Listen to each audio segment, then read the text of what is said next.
So Sandi Procter, a big welcome to Control the Controllables. How are you doing? I'm all right, thanks. Yep. Well, thank you for coming on. What an honour to have the president of the LTA on Little Control the Controllables. And I've been trying for a while. We've both probably not been the easiest schedules to get together, but a big thank you. And to start with, how are you? How's things?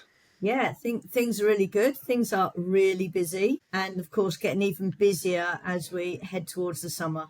But all good fun. I'm enjoying the role.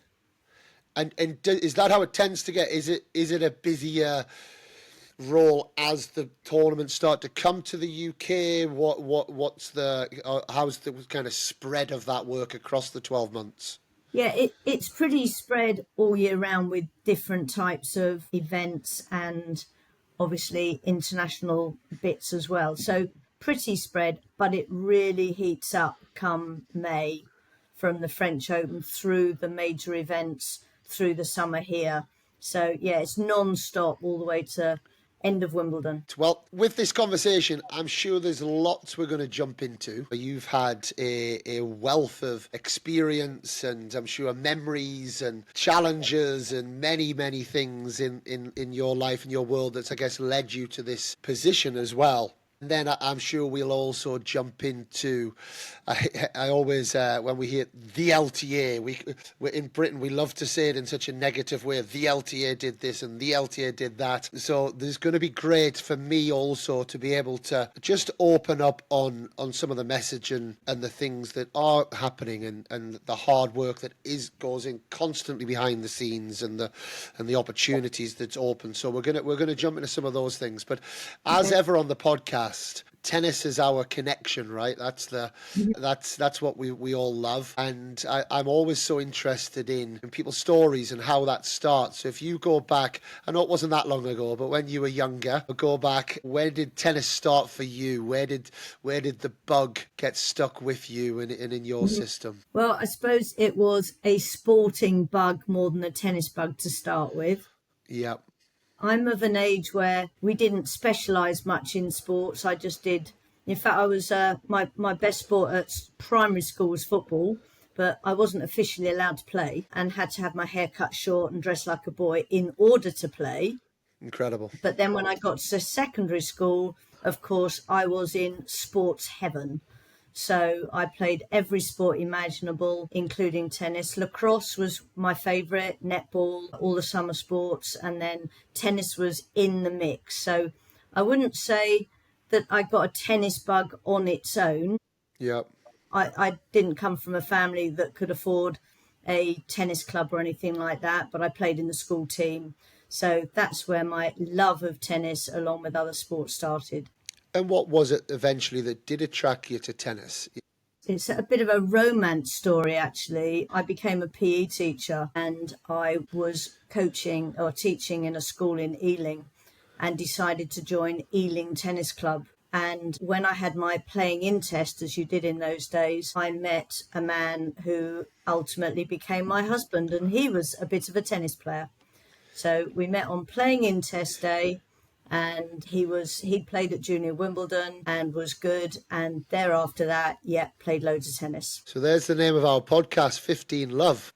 Yeah, that's right. So, it is that's brilliant. And when you reflect back to some of those early tennis experiences, because you'll have some. Obviously, you sounded like you had a great experience when you started your tennis life, but there is varying degrees of experiences that people have. But we'll jump into that maybe with paddle and pickleball a little bit later, because I think that's maybe one of the challenges that tennis has against up and coming sports like that as well. How has that maybe inspired you later in life to be someone then who has, I know you're the president right now, but you've been involved with the board, I believe, at the LTA since about 2017. So you've clearly got leadership skills, you've clearly got a passion and something that you want to make a difference with.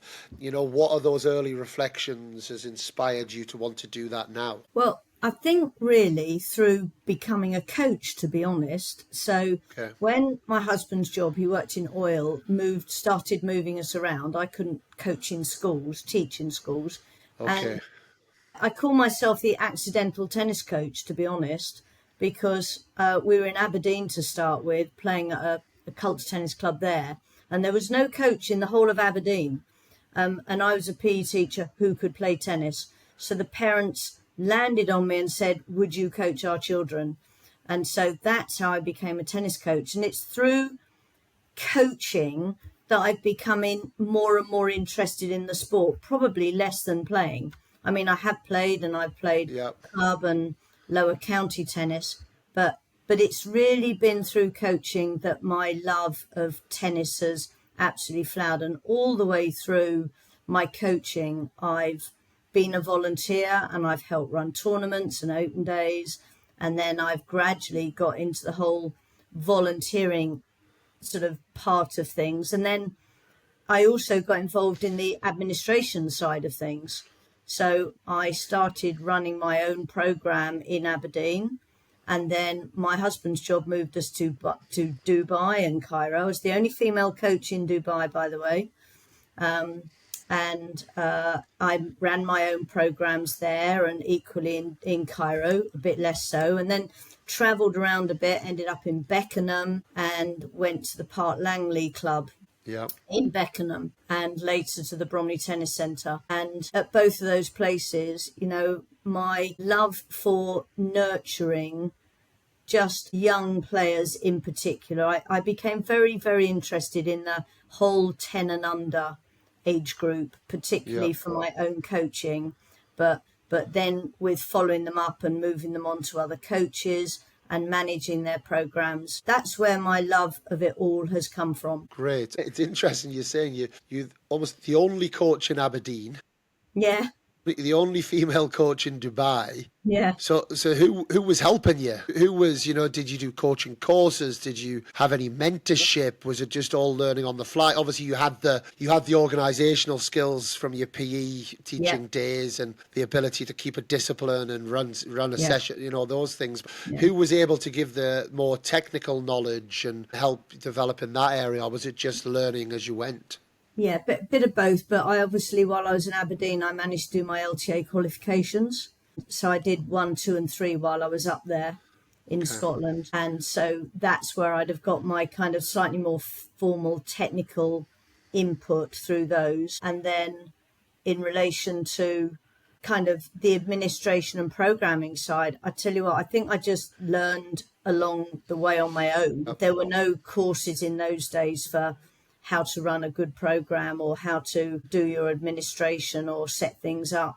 I started small, and then I just grew things, and I just did whatever I thought was right, really, by kids playing and getting them playing and running the programs. Having that experience in various countries, I would imagine Dubai was a very different country then than it's turned into now. Yeah. Oh, yeah. Well, we're talking the 80s. There wasn't a single high-rise building nor a grass golf course.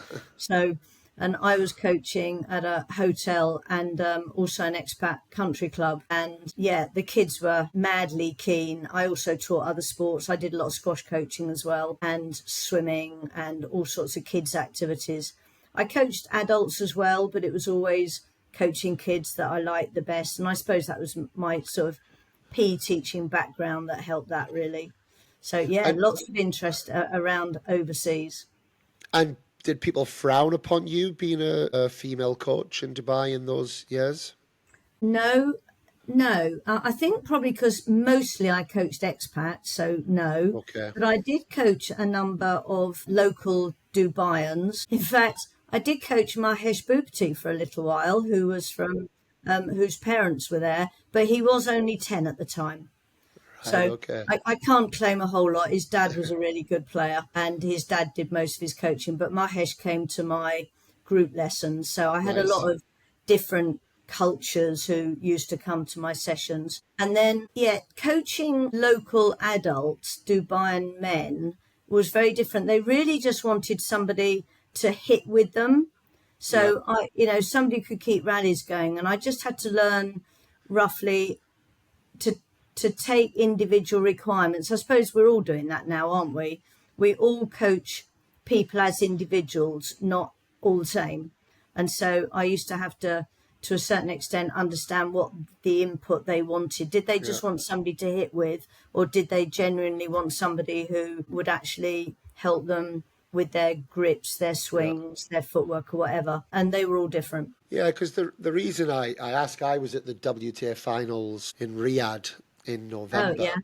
And I guess just in my head, I maybe think of maybe Dubai in the 80s being a bit more like maybe Saudi is now, or Saudi has been over the last few years. And that needs trailblazing people, to make a difference. And that seems to be a bit of a thread through your life, that you've kind of played little trailblazing roles, even in your position now. I know Kathy Saban, the late great Yeah. Kathy Saban, was before you as the Yeah. first female president of the LTA, but you're taking that torch now as well. And it was just so interesting for me to see. I've become quite fascinated actually with the whole Saudi, and now what's going to happen actually with the WTA finals, and Hmm. how they're going to grow on that, and having conversations with the locals and understanding that the changes that obviously need to happen and are maybe starting to happen, but are they really happening, or is it just a little bit in front of the media? And but actually having real people do these things. And one of the most common things I probably ever say on the podcast is you have to see it to be it.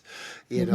And I did you find that as you were doing that it then encouraged other women in Dubai at that time, or was it just your circumstance, and that was maybe something that started coming in a little bit later?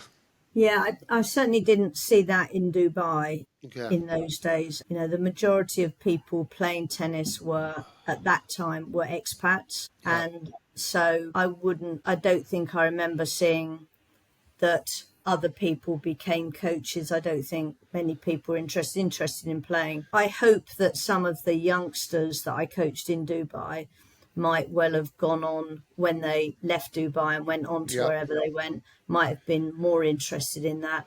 And certainly I had a few helpers, mostly mums. I think all the way through my coaching, I've never been afraid to ask the mums to help me, and partly because I knew they'd quite love it. But, if I ran little competitions for the kids, or I wanted to do some fun sessions, or I wanted help with some feeding so the kids got lots, I was never afraid to ask the mums to step on. And it was mums in those days largely, Yeah. but later on at Park Langley and Bromley, that would have been mums and dads. I don't mind. I'm quite bossy, so I don't mind getting a few people to come and help me.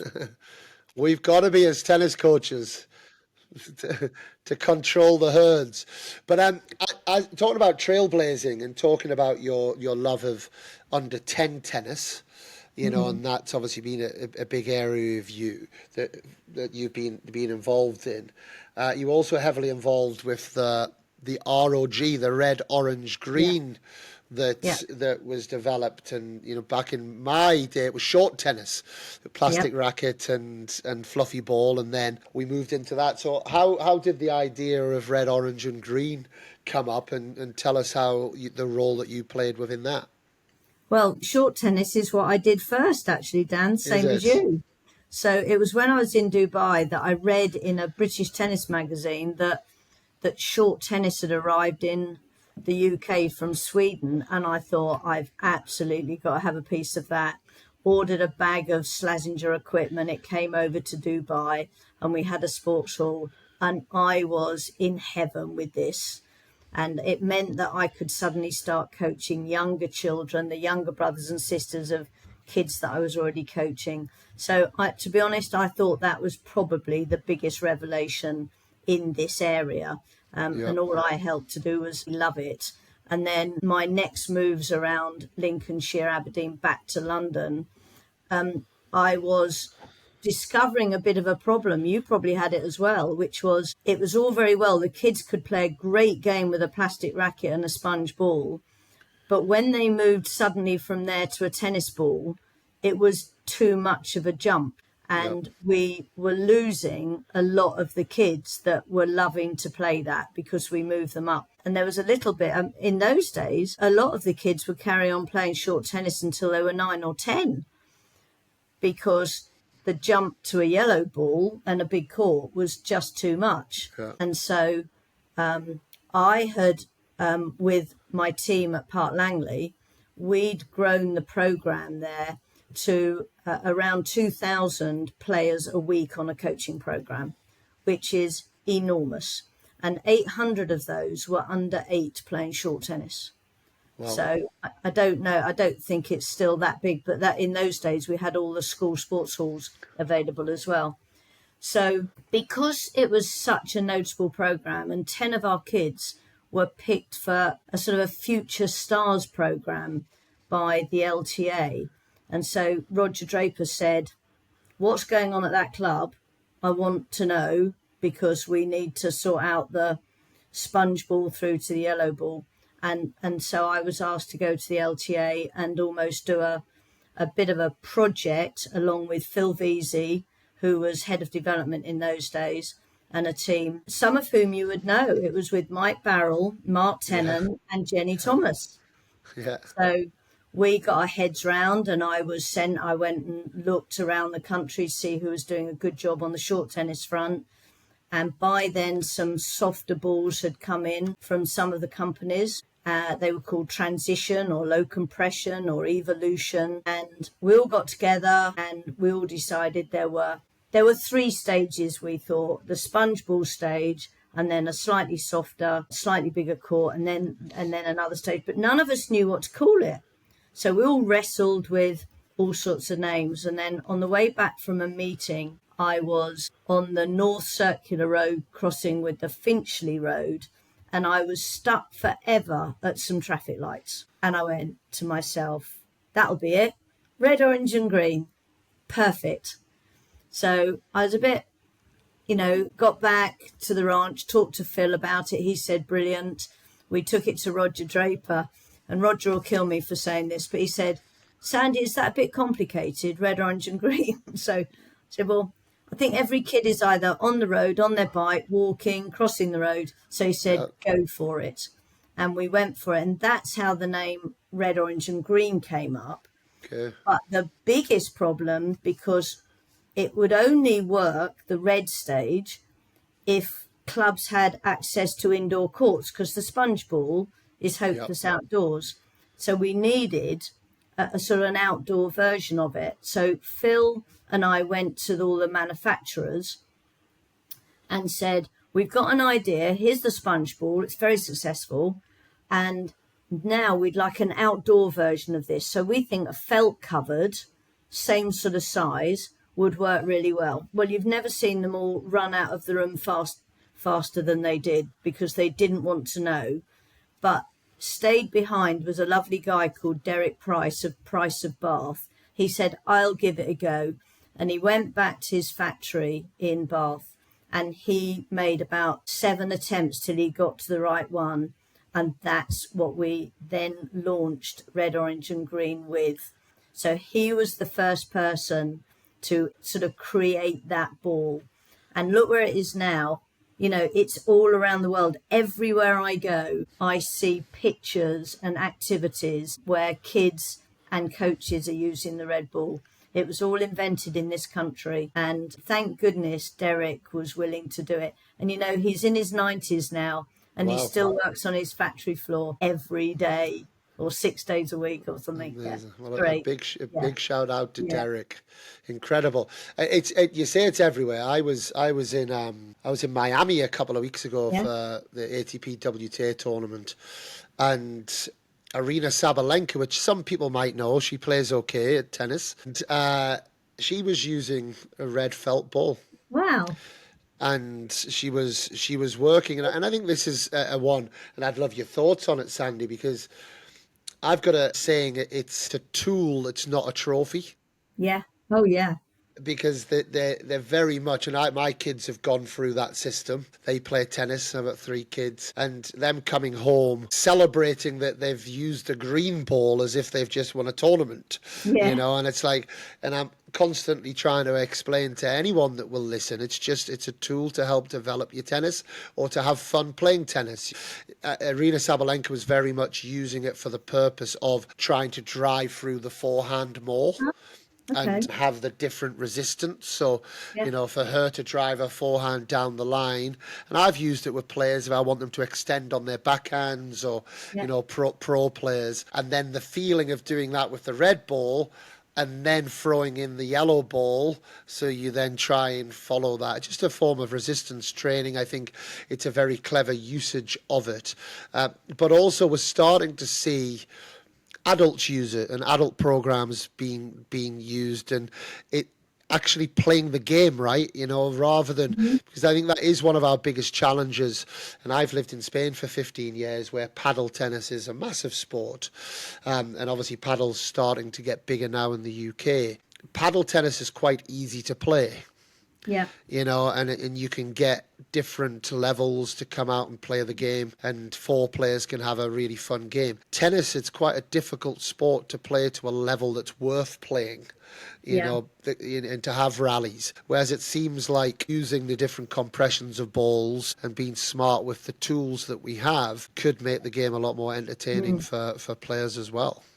Yeah, I think what you said about trophies and kids getting really happy because they've moved up. I think particularly when we first started, I think it's a bit better now, is that there seemed to be a real enthusiasm to move up. Now that could come from kids or parents, and I think to start with, kids were just moving up too quickly, and perhaps sometimes just because they'd reached a certain age rather than they'd reached a certain ability.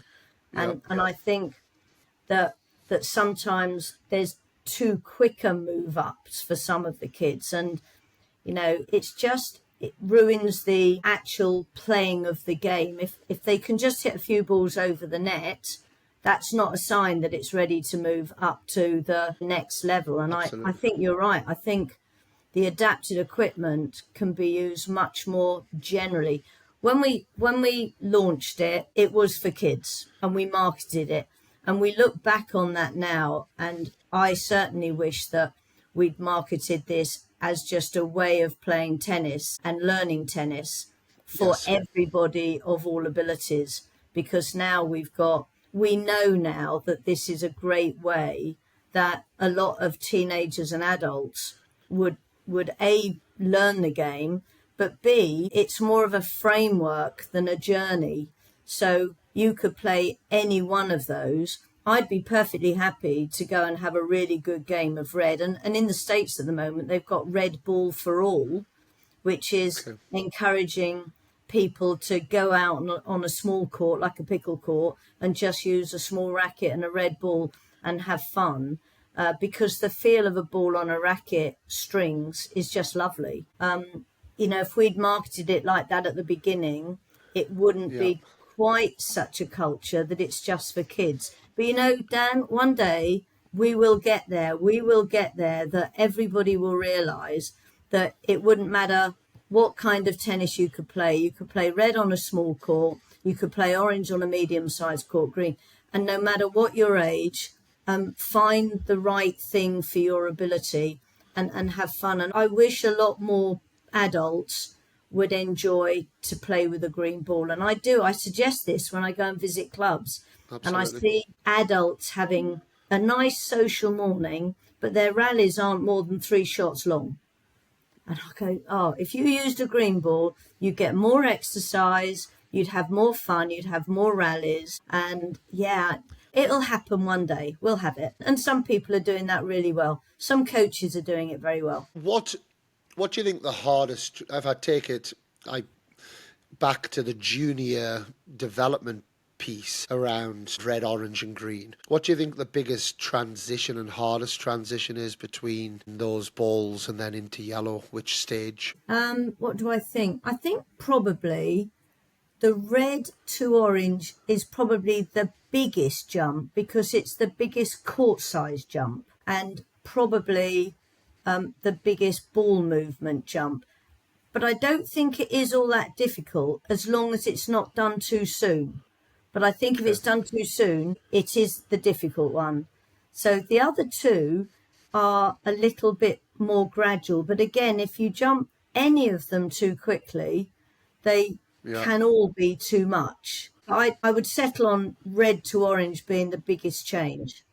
Because they, whoever they are, more intelligent people than me, people that have studied this, the most similar to professional tennis in tempo, balls hit per minute, the tempo, the ball's coming back to you, directional changes, they say is orange ball tennis. Okay, I didn't You know know, that. Yep. so they've that kind of the best players in the world on an orange court will probably have a similar rally tempo to Carlos Alcaraz against Yannick Sinner, Oh wow, and that's they've incredible. and they've overlaid that. Whereas once you move on to a full court with green ball, you're now getting into defending again. You're kind of almost Yeah, changing the tactical intention, yeah, because there's the famous Sine Cartel and Emma yes, Raducanu video, yeah, where it's young professional tennis yeah, players playing, right? And there's a lot of movement of the ball and offense and defense and changing direction and turning the point yeah, around. Whereas once we send them onto the full court, and one of the most powerful coaching education days that I had, they put us all as tennis coaches on a full size court times 50%, and they made the net 50% bigger, and they said, "This that's is what it's great. like. This is what Yeah, it's like. This is what it's like for a 10-year-old yeah, who's about 50% of what they're going to be size yeah, wise. This is what it's like a 10-year-old playing on a full court right now." And from a tactical standpoint, there was no intention I could have other than just get the ball up and over the net. And I remember that was quite an impactful way of yeah, doing it and feeling it actually, yeah. which it's been very, very clever. It's amazing that you've been I such a like big that. part of that. That's really cool. I think that the description I often used when I was doing Coach Ed was whether the children are coping or playing. Yes, yes. So if they're simply coping and, as you say, defending, then there's nothing that they're not really playing the game. And you're right, that Sonne Emma rally. There's another rally you can see on YouTube called the best mini tennis point ever, Right, okay. and I filmed it. It was a coach who put it on called Matt Healy, who knew how to put things on YouTube, whereas I didn't, because this is way back. And it's two boys, same age as Emma, because Emma was on the next court. I actually filmed both Emma's match and this boys' match, and the boys played the same sort of rally as the Sonne Emma on orange. They played on red, with every shot you can imagine, overarm serve, Yeah, using the whole court, go to net, lob, yeah, passing shot, and everything. And it's the same sort of thing. If you blur your eyes, you think you're watching pros. absolutely. And I think that, I mean, not every kid's going to be that good, but you can get that good in red, and then you can get that good in orange, and then you can get that good in green. Yeah, And I wish we'd let the children get that good before they rush up too fast to the yellow. yeah.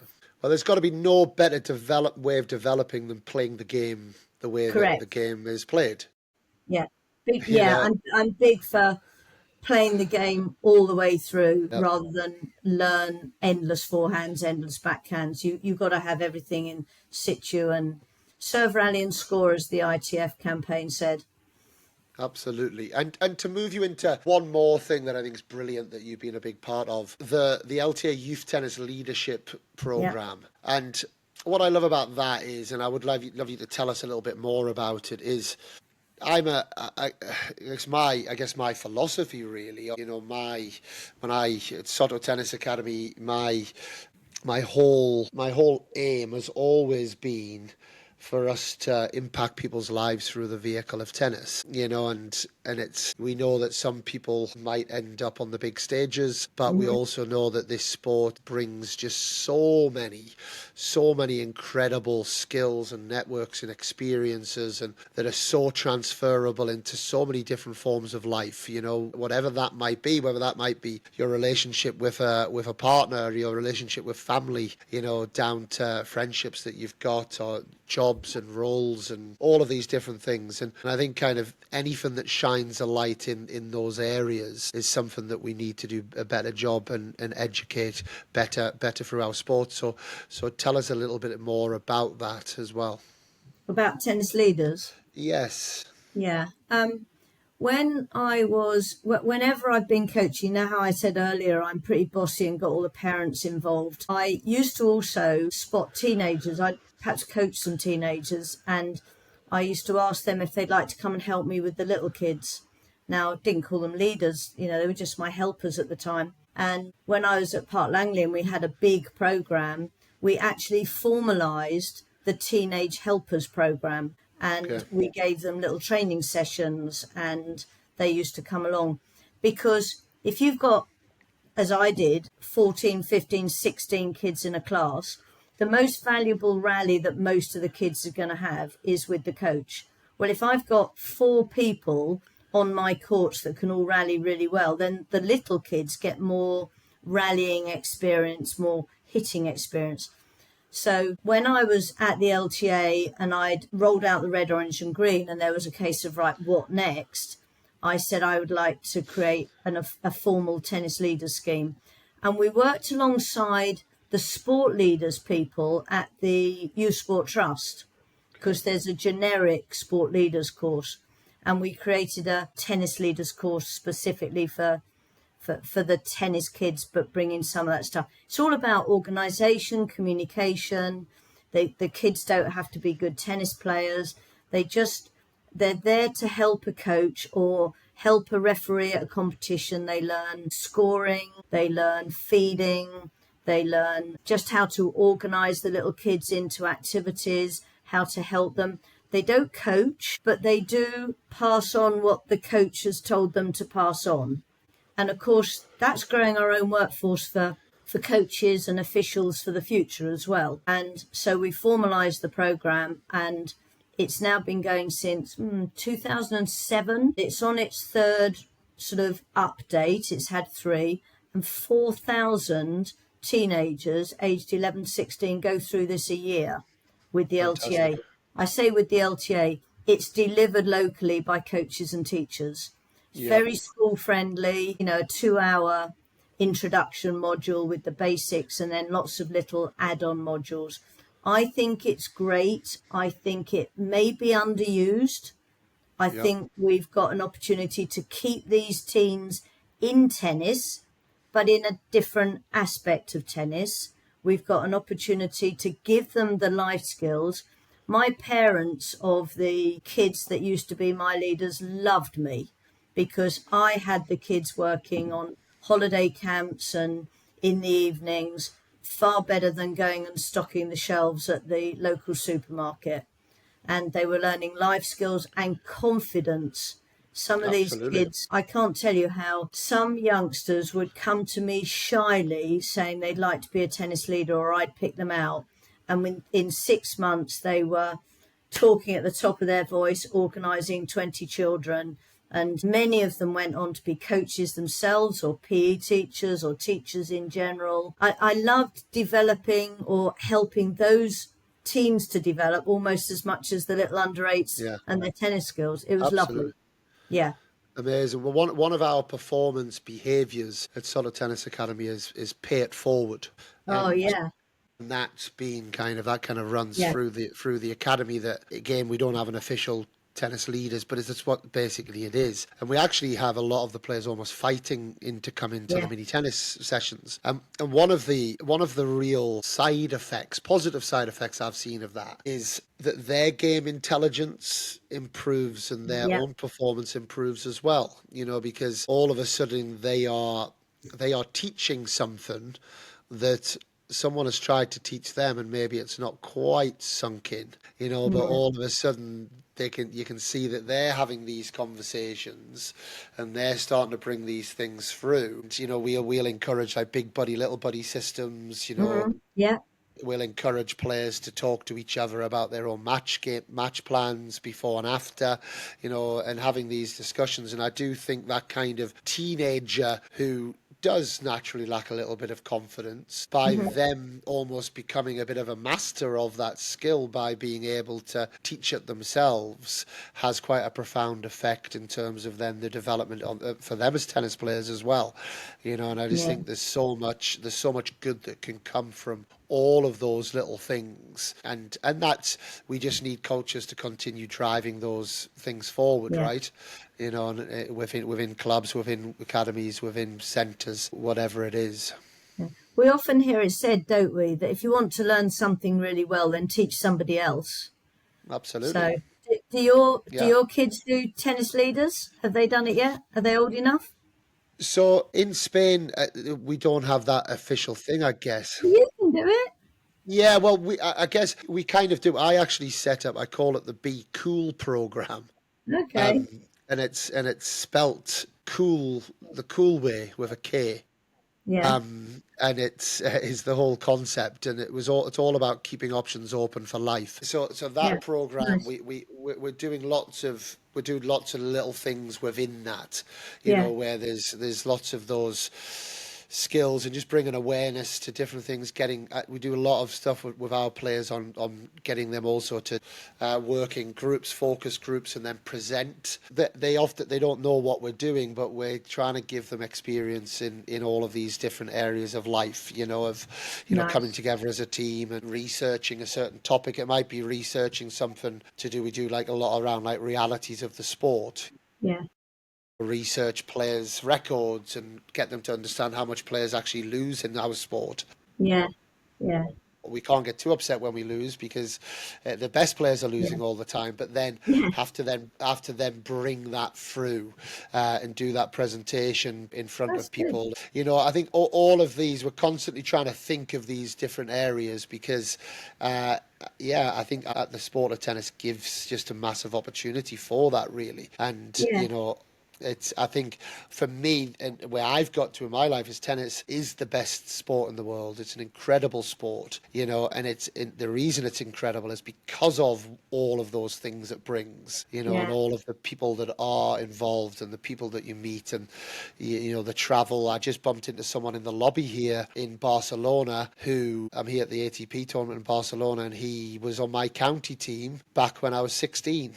And he's here. He's here because he's playing the over 45 ITF event 20 minutes away. I feel very lucky to come to these tournaments, but one thing I love about it is I can almost guarantee I'm going to bump into someone who is also he's making his living through doing tennis camps, and Okay. he does tennis holidays or tennis experiences. And it's like, we don't set about thinking of that when we're playing red, orange and green, but Yeah. Yeah. we're only thinking about being Emma Raducanu or Andy Murray. Yeah.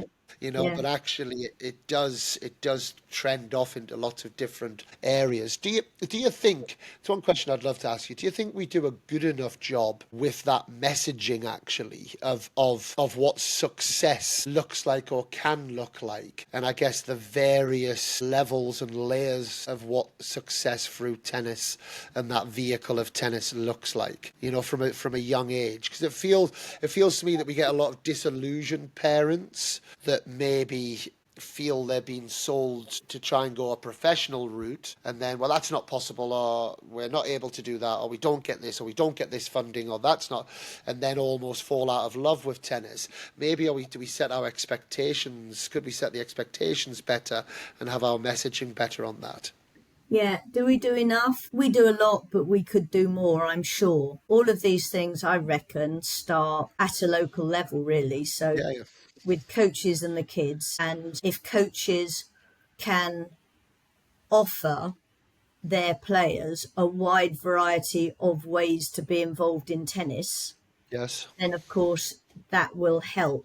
The messaging side is quite difficult because all this happens at a local level. What we do at a kind of a national level is that we have things like the LTA Tennis Awards, and we recognise one of those awards is for Young Person of the Year. And we've got them, actually, the national finals coming up next week on Thursday. And these people are recognised. They're nominated by their clubs, and then there's a county winner for Young Person of the Year, and then indeed a national one. So I think there's some good things that we do, but there's no doubt it could go way wider and help the players and the parents realise there are way more ways of being involved in tennis than just being the next Emma yeah, Raducanu, Jack Draper, or whoever. I think we could do more, and certainly I've seen it at a local level with keeping kids involved that would have given up for sure. And you going back to knowing that you'll meet somebody in the lobby or somewhere, you can imagine now at my age and how many people have gone through my books, if you like, and I've looked after Yeah. along the way. How many times I meet Yeah. players that remember me or remember. So even people like, it was really funny when Emma took on Nick Cavaday as her coach, because Yes. I coached Nick Cavaday, Okay. and he was one of my first ones at Park Langley. And equally, Naomi Cavaday, Nick's younger sister, is now commentator. So I hear her Yeah. on the TV Yeah. constantly.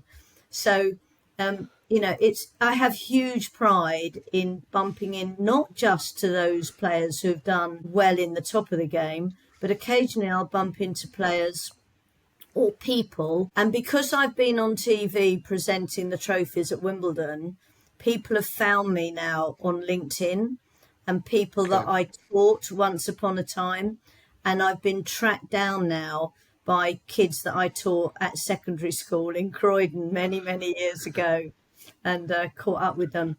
And, what they say to me is that I made a difference to them. And, that makes me more proud than anything really. And I think we've all got a job to do talent spotting, but not just talent spotting for being a good player, but talent Yes. spotting for the other things that tennis can offer you, like being a leader, like being a coach or an official, like the things you can do in the future. I think we've all got a job like that.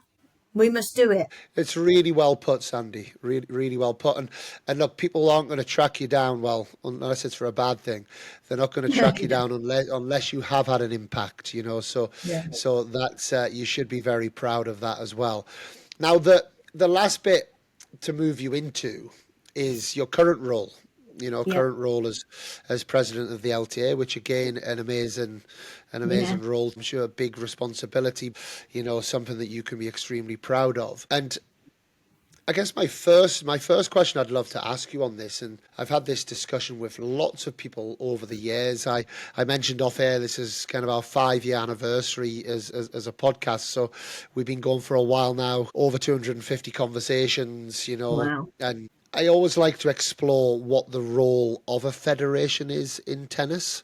And Okay. I think it's always quite a big question, and it's certainly being a Grand Slam nation, Grand Slam nation tends to be even more responsibility because of just the magnitude of it, of what goes into that. And I know that Wimbledon and LTA is not Wimbledon's not the LTA's tournament as such, but there is obviously a link there. So in your position, what would you say the role of a federation is in the tennis ecosystem? Well, it's very, very wide ranging. I mean, we govern the sport is our official role, but that means govern all aspects of the sport and promote all aspects of the sport. So, gosh, we do such a lot really, all the way from simply its rules. We don't do the rules of tennis, the ITF does, but certainly we have our own rules and our structure of people that are out there. We've got, you know, we've got a paid staff led by our CEO, and a shout out for Scott really, because since he's been in, we really have had fantastic success at all levels of the game. Participation is up higher than it's been for a long time. More players in the top 100, more success at Billie Jean King Cup, Davis Cup. It's been a very exciting time for me to be president, I must admit. And so what has he brought to us? Well, he's brought to us that we're responsible for a wide range of things. So he brought in a vision that we would have tennis opened up and what that means. And a lot of people really know that this is our vision. And it means that we're trying to take tennis to as many people as possible, including people who would never believe that they could play tennis or would ever have the opportunity. So we have fabulous programs out there that take tennis into disadvantaged communities that are not the kind of usual communities, maybe taking tennis into mosques. The Kent Tennis Association, they've got tennis activity in a Sikh temple in Gravesend. They've got more programs in youth clubs. We've just refurbished 3,000 parks, so we've got massive growth in tennis players just turning up to their local parks and playing. We obviously do things like provide coaching, training, and education for coaches, for officials. We help local authorities with looking after their facilities. We help clubs with looking after their facilities. We provide, gosh, I'm not going to get stuck, for about the next half an hour on this, so I better sort of, And we do what's well, things like provide volunteers with all the support resources they need. It's so across the board. yeah. Wimbledon run the championships. Well done. They do a fabulous job. And that's over there. The surplus comes to us and that helps us run the game. And we run almost every aspect of the game you could ever think of. What's the most rewarding part of your presidency so far? I would say the people I meet. So my role is, I describe it often as threefold. I represent the LTA internationally. So I go to the Grand Slams and I represent them at the ITF and Tennis Europe. And I'm on the Tennis Europe Board of Directors as well. And then my second one is that I run something called an LTA Council. So I'm their official leader, but I'm really one of them. And we just work together and we filter information down through our councillors down into the counties, who filter information down within their counties alongside the LTA centrally. And the third thing I do is sort of domestically, I'm classed as the most senior volunteer in tennis, and I support volunteers and champion volunteers and present awards to volunteers and try and make sure that volunteers everywhere are being looked after as best they can. So, and my favourite bit is those volunteers.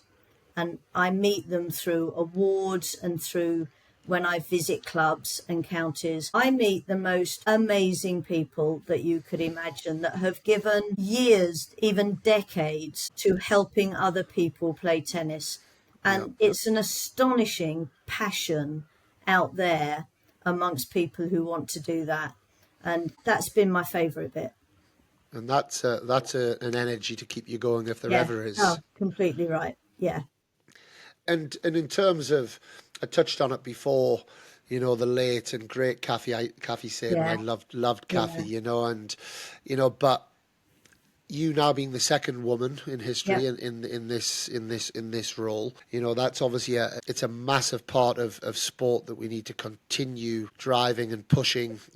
On the podcast we had Sue Antis on Yes. relative. Yeah. We had Yeah. a big discussion. We've been trying to push empowering women weeks on the Yeah. podcast. We've talked about the WTA in Riyadh. Trying to there's so much scope for us to do a better job. For you personally, how does that feel, and what does that mean for the future of leadership in roles like this, that you're able to champion that Yeah. for women moving forward as well? Well, I'm delighted you brought up Kathy because she was very much a mentor for me. She was the person really who encouraged me to even put myself in the first place to the board and Nice. then deputy president. So I have a lot to thank Kathy for. And yes, I decided that when I became president that one of the things that we needed to address was not enough females in the sort of decision making level. And Yeah. certainly we're not bad on the LTA Council, but we're only about 21 out of 53, so it's not enough. And around the country, something like only 27% of our member organisations have female chairs. And I think that was something I thought I could make a difference with. And I was also part of an ITF Advantage All programme that was led by Katrina Adams. Do you know Katrina? I don't know. She's ex-USTA president. Okay, yes. So that's what came to my mind Was the And she US led a UK? program to try and, encourage across leadership a Okay. more gender equality. And I learned so much by being on that program, largely through COVID and online sessions and podcasts and meeting people like Billie Jean King and Katrina herself, and Sue Anstis has been amazing. I actually started up a program called Inspire for Women Volunteers. So I worked with Vicky Williams, who's at the LTA, and they had an Inspire program for colleagues on leadership. And we remodeled that along with the ITF Advantage All stuff to create a course for women volunteers.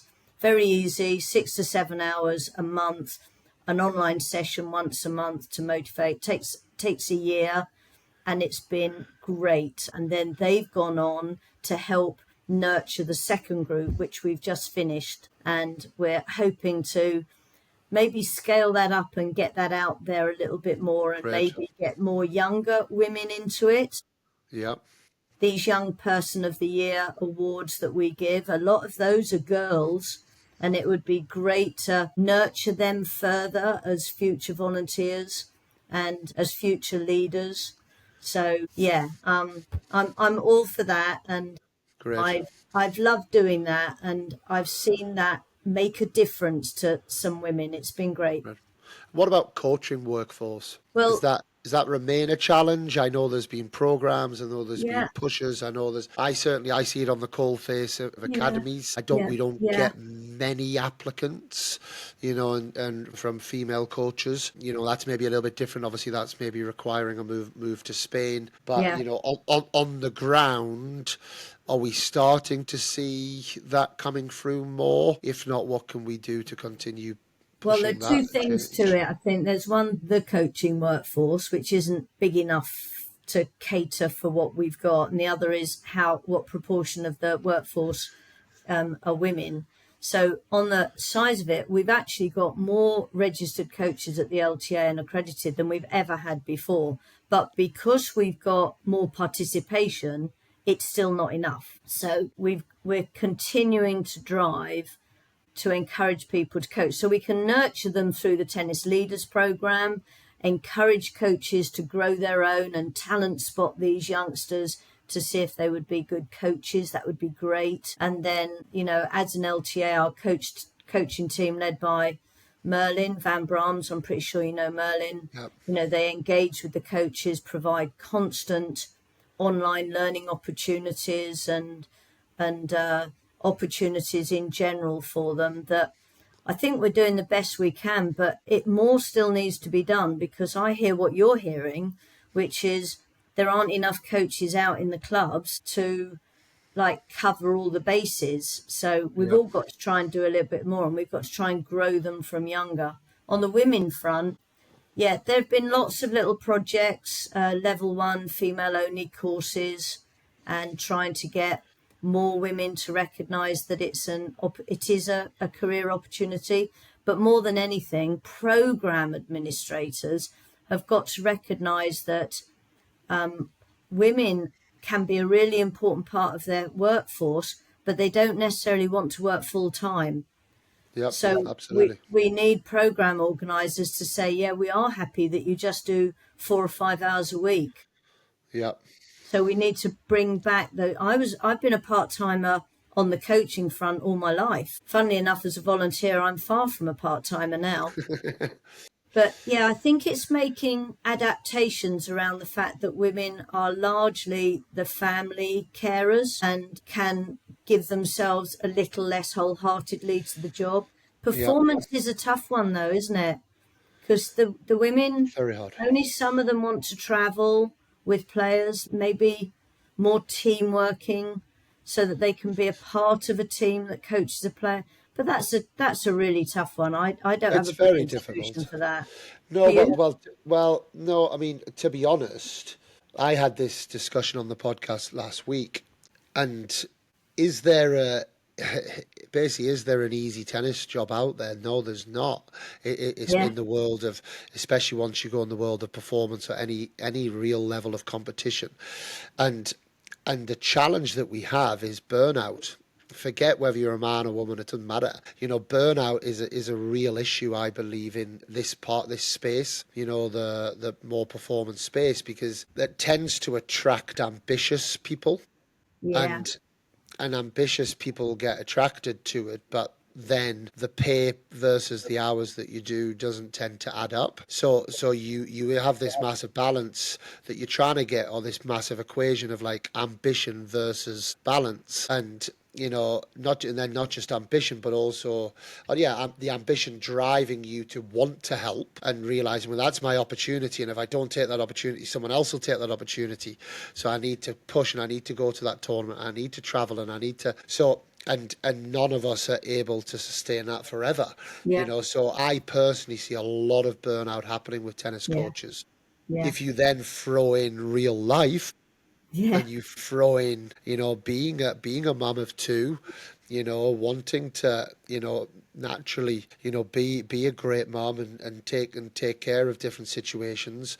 I think, yes, we are 2025. You do get some situations. I was speaking to Candy Reid the other yeah, day, and Candy's awesome. And Candy, actually, she's the traveller, and yeah, she's often away yes, from her kids for about 3 months at a time. And yeah, her husband then plays that role. So it can obviously work both ways. But the reality is, whoever the person is that is more stay at home, it is very challenging.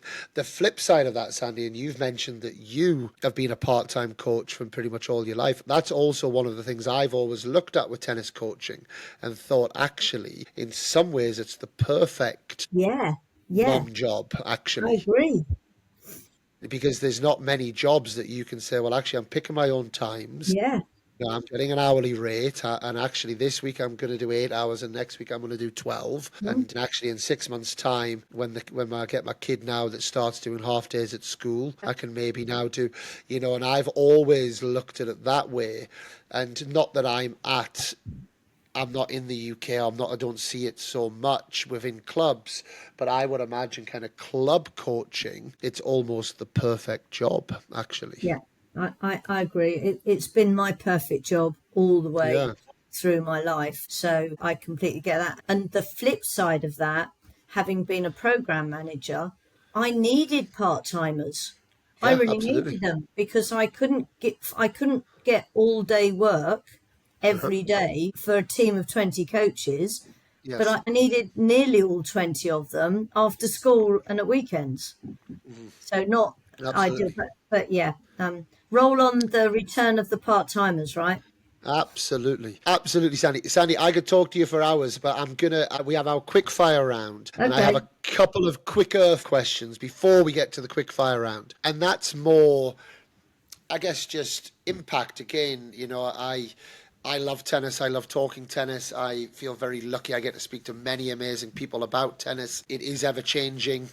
There's lots that are happening. I'm a big one for technology and different things that are happening, data, and there's all of this. My first question is, how do you see the role of technology? So it might be Yeah. AI coaching, online learning, shaping the future of tennis coaching. Wow. Well, that's a big question to ask somebody of my age, really. But I'm learning all the time. I did an AI boot camp on Monday with an organisation called Women Who Lead Sports because I did a course with them last year, and I've learned a lot more. So where do I see it? Well, we've got some technology, haven't we? Electronic line calling. We've got data and insights all over the place. We talked about this at this boot camp thing, and we talked about how in the future in sports, for instance, it might be used more for judging. So will we end up having electronic umpires, not just line callers? Will we have, a machine on the side of the court for analysis? At the moment, I haven't got much further than putting in my monthly reports that I write for various newsletters into Chat GPT. Well, you found the Don't tell everybody though. They're just so much more nicely written when I've chucked them in there. you found the web browser for this link. We'd I had a couple of did. I conversations. did.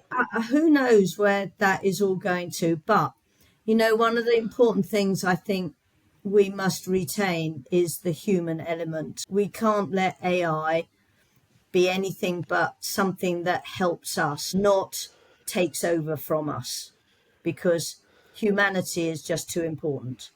Absolutely. And not quite AI, but it sounds worse than AI when you listen to it. Pickleball, blink and egg. But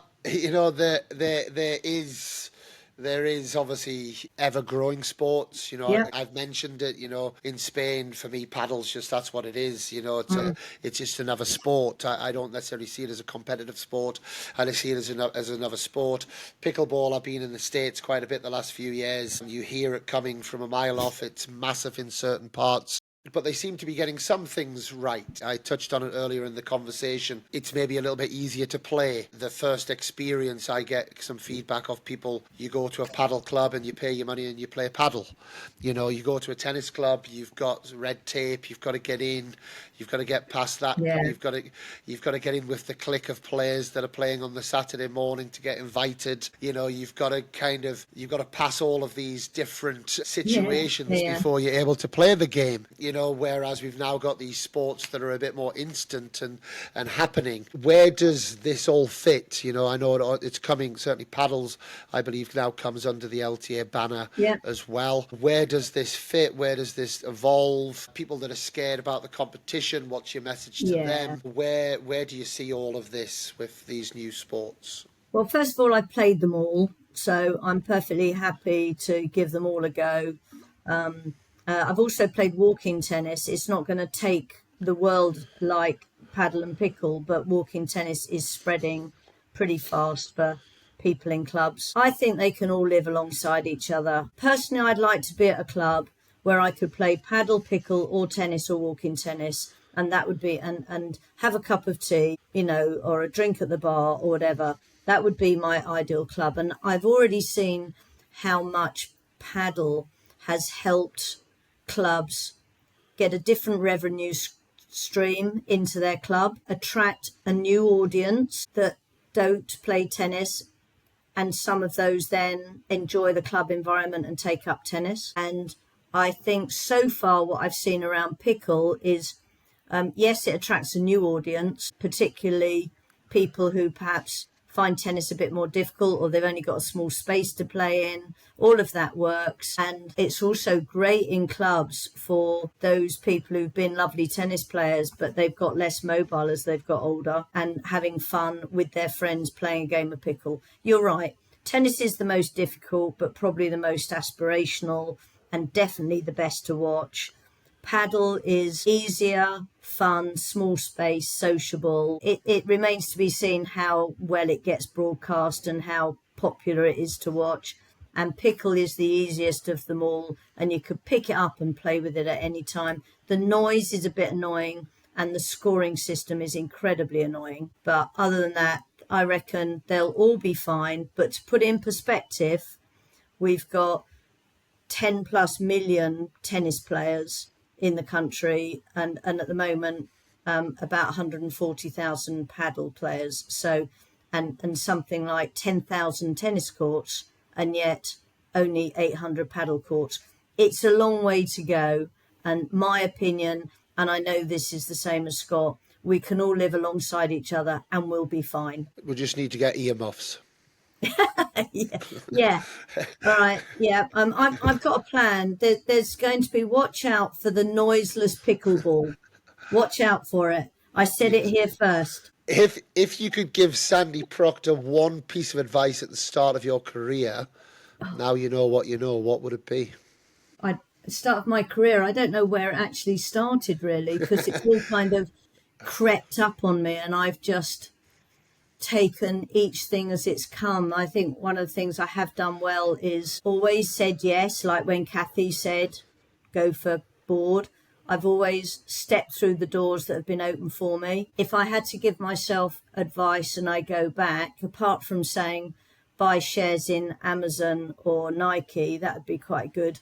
I would say that I wish earlier I'd have recognised that I could be doing what I do now. In other words, I don't think I ever recognised that I had even potential to do this. And I've arrived at it, at a fairly ripe age. And I wish I'd done a lot of this earlier, but I didn't know that I could. So I wish I'd said that to myself years ago. Very good. And what legacy do you hope to leave in British tennis by the time your LTA presidency is over? Well, I think my red, orange, and green legacy is not bad, although obviously I was with a team that did that. And my Inspire for Women volunteers, I would like to think that on the volunteer front, that the way volunteers, especially county volunteers and councillors, are supported and communicated with, I'd like to think that that lasts a long time because it's much better than it used to be. And I know a lot of them are enjoying it better, and I'd like that to be a legacy. Very, very good. Are you ready for the quick fire? Okay, then go. I'm ready. Singles or doubles? Doubles. Serve or return? Return. Forehand or backhand? And definitely. Roger or Rafa? Rafa. Serena or Venus? Venus. Medical time out or not? Yes. What does control the controllables mean to you? It means that there are some things that I would really annoy me, but if I can't control them, I control my annoyance. Very good. What's your favourite ever tennis moment? Emma Raducanu winning the US Open. And what are your predictions, men's singles and women's singles at the French Open 2025? Okay, I'll go Jack Draper. Women's, hold on, I've got to think about that one. Kim Wen Zheng. I don't know if I've said that right. And what would be one rule change that you would have in tennis? That when you've put the ball up to serve, you have to hit it. Oh, yeah. Stop doing all this tossing up. And I'd also stop the old bouncing. Once the ball has left your hand, you've got to hit it. No bouncing, ball straight up. No nonsense. I like No it. nonsense, yeah. And last question, but you got to think about this because part of the answer to this is you having a responsibility to help with what your answer is. Oh, I know what this is. Yeah, go on. Who should our next guest be on Okay. Control the Controllables? Okay. Do you know, about halfway through, about 10 minutes ago, I think that question's going to come at the end. I've got to think of it. There are two people, I think. And one is Naomi Cavaday, because first of all, they're both women, by the way, because you need Good. a few more women, sorry. And do. so Naomi has had a really interesting career through to what she's doing now as commentating, and I think she's doing a brilliant job. And I really admire her for how she's done that over the years since she was a player. And the second one is somebody called Kay Gilbert, who was on my first Inspire for Volunteers group, and she runs the tennis parents community on Facebook. And I think you'd find her very interesting too. Fantastic. And I'll help with both, I promise. Amazing. Sandy, you have been a superstar. It's been well worth the wait. It's not these LTA presidents, the divas, they're not easy to get a hold of. They're traveling. And for the record, it's about being 70% me and 30% you. But it was well worth the wait. Loved the conversation. Oh, Thank you, you Dan. so much for your insight, for your honesty, and for all of the work that you're doing for British tennis as well. And you are great at this, by the way. So well done you, and keep it up. Super. Thank you, Sandy. Thank you very much. Take care. See you soon. Okay, take care. Bye. Bye.